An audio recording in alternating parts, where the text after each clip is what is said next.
Make a list of all the things you can do. Get right on those. Discipline yourself for those, both for the results and for the muscle and for the practice, so that when life hands you some big challenges, you'll be ready. But see, if you don't handle the small ones, you can't take care of the big ones. Here's the steps. Number one, find out how things work. The first key to doing better is find out. To change your life, really, you need ideas. There isn't anything an idea can't change. And Schoaf taught me the major problem is lack of an idea, not a problem. At first, I didn't have any money. I said to Mr. Schoaf, I don't have any money. He said, that's not a problem. Now, see, up until then, I always thought it was. I was confused. He said, no, the problem is lack of an idea on how to create money and wealth. It isn't lack of money, it's lack of ideas. So if you get the ideas, see, you can change anything. Now, to get ideas, you need a constant study of finding out. And they have to all be brought under the organizational structure of long-term collective vision. And in order to do that, you have to be disciplined. And any discipline, technically speaking, is an attempt to bring all those competing short-term impulses under a larger scale and more inclusive framework. You do that, and then, well, that's actually what gives you freedom. If you're going to mess around with very complicated and dangerous matters, you should really put your life together. We also know that the higher your conscientiousness, the lower your neuroticism. Conscientiousness does seem to keep neuroticism in check, and so I would say, and have said this to many people, clean your room, organize your life, get a routine, establish disciplined habits. The next subject is setting goals. Let me show you what turned my life every way but loose. Setting goals. Here's what can easily happen if you don't set goals. It's easy to let life deteriorate into making a living instead of designing a life. And we all have a choice. Make a living or design a life. It's easy to get trapped by economic necessity. But the best advice I can give you on how to break out of that trap is to learn how to set goals. Mr. Schoaf put it to me this way. He said, Jim, if you had enough reasons, you could do the most incredible things. If you have enough reasons. Write down your why. What are you doing this for in life? Your why should be something so big that it changes the whole outlook on how things are with you and your purpose. Think about your passion. Think about your opportunities. And that's how you find your purpose. When that why heats up with your passion, your opportunity, your purpose, then you'll find out.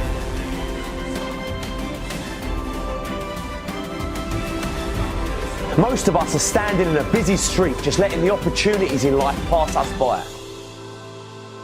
We're waiting for the perfect situation, the perfect circumstances, the perfect opportunity, the perfect time. There's never going to be a perfect time or the perfect moment. There's never a perfect moment to do something great with your life. Take a look at the clock. That thing ain't stopping for nothing, baby. It's going to keep ticking, keep moving, keep passing you by all the time you're waiting for it to read perfect o'clock. You have to take action now. Whatever that goal is, whatever that dream is that you're holding in your mind, now is the time. Forget all your excuses. Forget all your problems. Not tomorrow, not next week, but right here, right now. Why keep looking around at people that are where you want to be, living the type of life you want to live? Look at that place where they are and say to yourself, now is my time. Now is my moment. Now is your moment. Today is that day. I want you to be terrified of sitting on the sidelines and doing nothing. Waking up in 6 days or 6 weeks or 6 years or 60 years and being no closer to your goal. You've made no progress. That is the nightmare. Do the extra repetition, run the extra mile, go the extra round, make the right choices. Give the full measure. Fight back. Go down swinging. Give every day everything you've got. Embed that long-term goal in your mind. Burn it into your soul. I got here not because I'm the strongest, not because I'm the fastest, not because I'm the best. I never stopped fighting. It got harder and it got harder, and it seemed the further I climbed, the harder it got. But I didn't stop, I didn't quit. I just kept fighting and fighting and fighting. Think about it, write about it, talk about it, hang it up on your wall, but most important, do something about it every day. Every day, do something that moves you toward that goal, that keeps that goal alive and in sight and in focus. Do what you say, mean what you say, follow through for something for one time in your life. One time.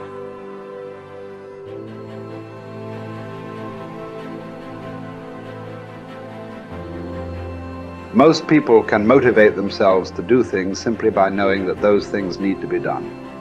But not me. For me, motivation is this horrible, scary game where I try to make myself do something while I actively avoid doing it.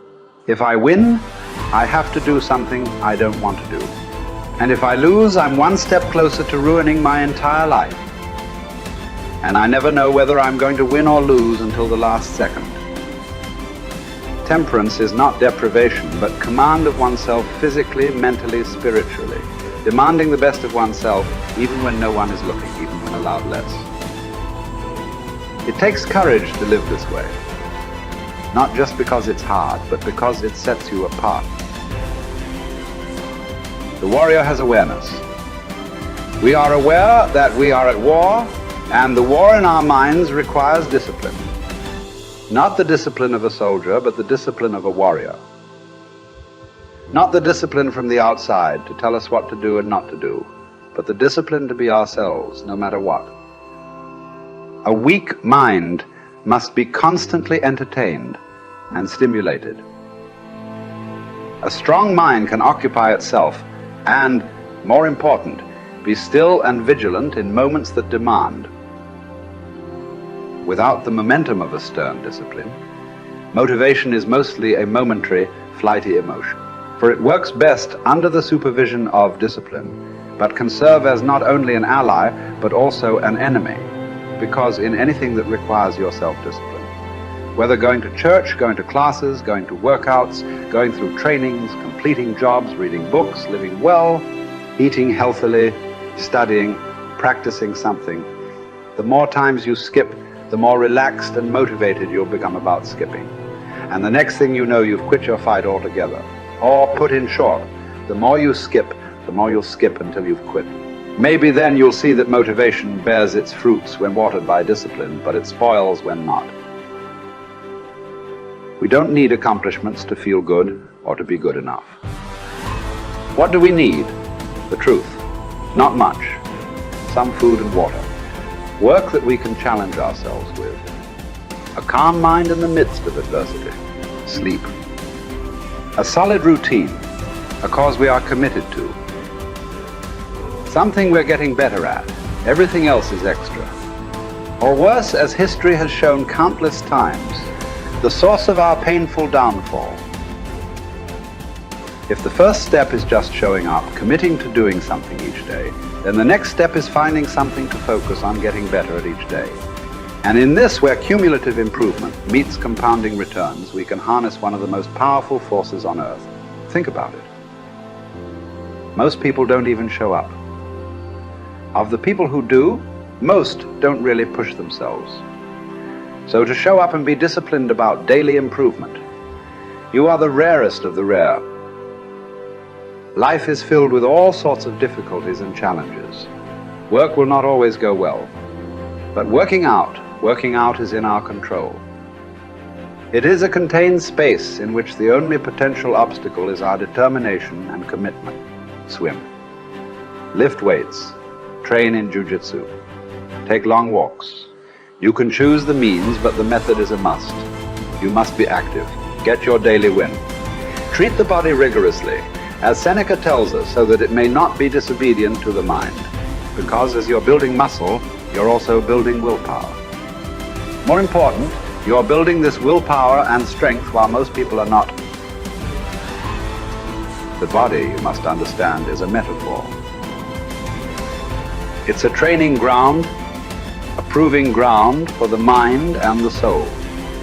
What are you willing to put up with? What can you do without? What will you put yourself through? What can you produce with it? Only you know what it will look like to train in your art like a samurai, an Olympic athlete, a master in pursuit of excellence. Only you will know what you need to practice from morning until night, what to repeat 10,000 times. It won't be easy, but in that burden is also freedom and confidence. The pleasure of the flow state, the rhythm of second nature, the quiet calmness of knowing that from the practice you'll know exactly what to do when it counts, the pride and the dependability of doing it too.